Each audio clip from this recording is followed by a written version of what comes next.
भोपाल में डॉक्टर श्यामा प्रसाद मुखर्जी के बलिदान दिवस पर मुख्यमंत्री मोहन यादव ने एक महत्वपूर्ण बयान दिया।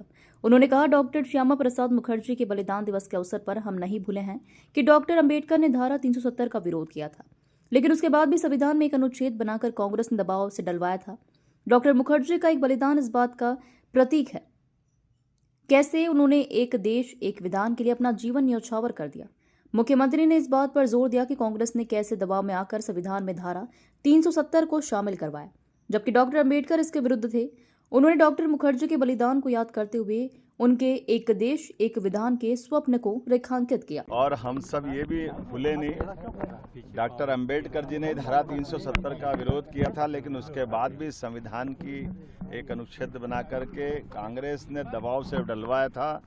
अंबेडकर जी की आत्मा उस दिन भी रोई थी जब पूरे जम्मू कश्मीर के अनुसूचित जाति जनजाति के लोगों को इस धारा 370 के माध्यम से उनके अधिकारों से वंचित किया गया था। अंबेडकर जी के जीते जी उनको कोई निर्वाचन का किसी लोकसभा का चुनाव कांग्रेस ने जीतने नहीं दिया।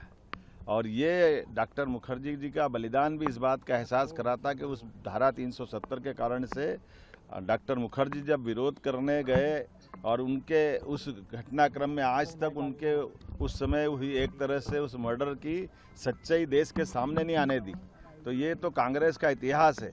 इनके सामने देश के ऐसे मुद्दों को लेकर के संविधान में जिस बात को लेकर के अंबेडकर जी ने इशारा किया था, उसी संविधान की आपातकाल 2 दिन बाद हम पूरा देश और दुनिया मनाएगी, उस बात का एहसास कराएगी कि आपातकाल का काला कलंक अगर लगाने का काम भी कांग्रेस ने किया है। तो ये 3 दिन केवल इस अपनी जो कालिख को धुवाने के लिए मध्य प्रदेश के अंदर अपने बिखरते जनाधार के आधार पर जो कांग्रेस अपना आधार खो रही है, वो अंबेडकर जी का नाम लेकर के संविधान का नाम लेकर अपने पुराने पाप को छिपाने का प्रयास कर रही है। हमने कहा है कि हाँ, ग्वालियर हाईकोर्ट के अंदर माननीय चीफ जस्टिस जी ने कमेटी बना दी है।